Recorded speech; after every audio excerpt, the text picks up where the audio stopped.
What up, guys? Woo! We here, man. Triple M, JoeyKO, another great video. And in the midst of the coronavirus crisis, we're here to talk about who is the current pound-for-pound boxing champion in the world right now. I actually like that setup.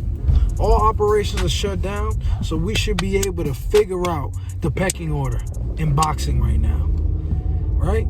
So this was a great idea to make a video, a great concept. We want you to also comment below and drop your pound for pound, because that's always a great barbershop. And you know I haven't been to the barbershop because you can see this little alfalfa shit growing. But at the end of the day, pound for pound lists are important. So I want you to start it off. Who is your number one? The guy that I see, and I want to say honorable mention, is Earl Spence, but he been in that horrific car accident, so we got to give him time to get back to being that guy again. So with that being said, my pound for pound currently right now in the world, I have to say, is Bud Crawford. He seems to be the most feared guy. Everybody around him wants to fight other guys, and he can knock you out. He's technical, sharp, just all around great boxing specimen. Even Floyd Mayweather had to say recently that he feels that Terence Crawford is the best pound for pound. And it's hard to argue with him. Bud Crawford has done his damn thing at 140 pounds and 147. And he's not just beating guys, he's dominating them. He's dominating the best opposition that they've thrown his way. He's fought some big fights, but it's hard for him to get to the upper echelon with guys like Danny Garcia. You know, there's some people say it's the promoter, but I really feel like Porter, a lot of guys, Thurman, they really don't want it with Bud Crawford. I think it's clear that they don't even mention his name. They try to avoid even talking about him at all. I think that's where he struggles, is that people don't know who he is. They just don't know who Crawford is. So I think a part of that is who he's fought or who he's not fought. And you know he's fought a lot of good opposition. He's fought quality opponents. Even to add to the fear is, you know, Freddie Roach even said that he wouldn't put Manny Pacquiao. This is years ago. That's true. He said that he would not put Manny Pacquiao in there against Crawford because he don't feel Manny Pacquiao can beat Bud Crawford. That's true. And that was like about 6 years ago. So, I mean, that's just to add to the fear. That's definitely true. And people do not want to fight this man. They don't want it.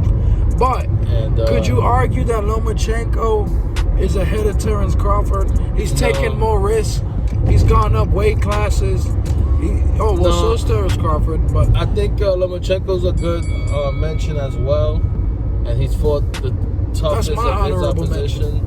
Yeah, that's your honorable mention. Lomachenko is a good one. But I still have to put Bud Crawford ahead of Lomachenko. I have someone ahead of Lomachenko as well. I feel like Lomachenko has not been as impressive when he stepped up to the higher weight classes of 135. So he's not as dominant. So I'm still going to go with Bud Crawford, where he's continued to dominate his opponents. And he's fought good opponents. He hasn't fought the superstars yet. But he's fought very good fighters. There's obstacles in the way. There's obstacles in the way. And that's TBD, because he will eventually fight these guys, I believe. Well, I'm going to say my pound for pound is Canelo Alvarez. I don't think this is even disputable. This man has taken the most risks, so he should get the most rewards. He has relinquished, he's beaten Golovkin twice now. And I know those fights are semi-questionable, but if you look at both of those fights, the cleaner boxer, the cleaner puncher, the cleaner punches were coming from Canelo Alvarez. So even if, you know, technicalities, Golovkin had a great jab and all, he may have landed more shots in the first fight.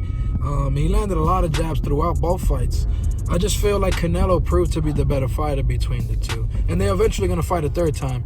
But Canelo, since has gone up and knocked out Kovalev.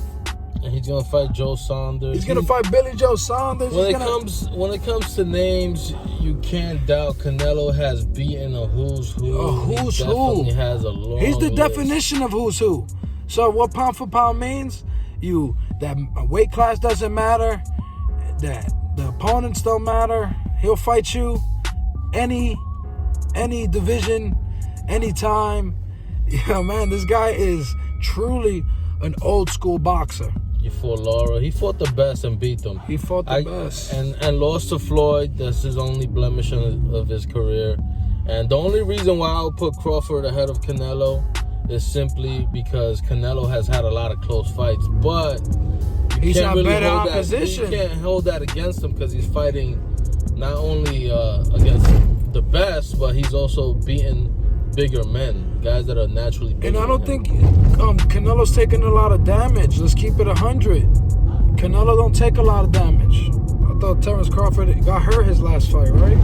Canelo hasn't got hurt ever. I don't believe. I've never seen Canelo really hurt or stunned or anything like that. I did against. Oh yeah, that's a lie. Cotto. Miguel Cotto's older brother. You're right. Brother, yeah. He did, but he was 19 years old, and he took the shot, never got dropped, and he finished him. He TKO'd a 33-year-old at 19 years old, he did that. On HBO. With 19-year-old arms, he did that in feats. And already had over 30 fights at age 19. So in terms of opposition, ding ding, that's Canelo. In terms of experience and the amount of opponents, ding ding again, that goes to Canelo. Divisions, he world divisions. Canelo, you know? Yeah. Terence Crawford hasn't dominated a division. Canelo has dominated a few. He dominated the 140-pound division. Canelo beat. And he's looking to. Canelo beat Miguel Cotto. Miguel Cotto's the type of dude. Canelo's the type of dude to beat you and your older brother. That's the type of dude he is. The greatness is hard to measure, right? He's had a great career so far, yeah. It's really hard to measure. So at the end of the day, Bud Crawford can't sniff Canelo's jock straps. If he wears that, I don't know what boxers wear, but what do they wear? Protective gear. Protective gear. He can't smell his protective gear, dog. But like I said, he's had a lot of close fights. But anyway, tell us what you think. What's your favorite pound for pound fighter right now, actively? And don't tell me about Andre Ward and dudes that not fighting. Right. Let's keep it with guys who are active. Don't say Floyd Mayweather. Yeah. And don't tell me about someone who lost 3 fights in a row. Let's talk about who the pound for pound. Because if you want to keep it 100, Conor McGregor almost beat Floyd, so he is number 2 pound for pound. Don't listen to him.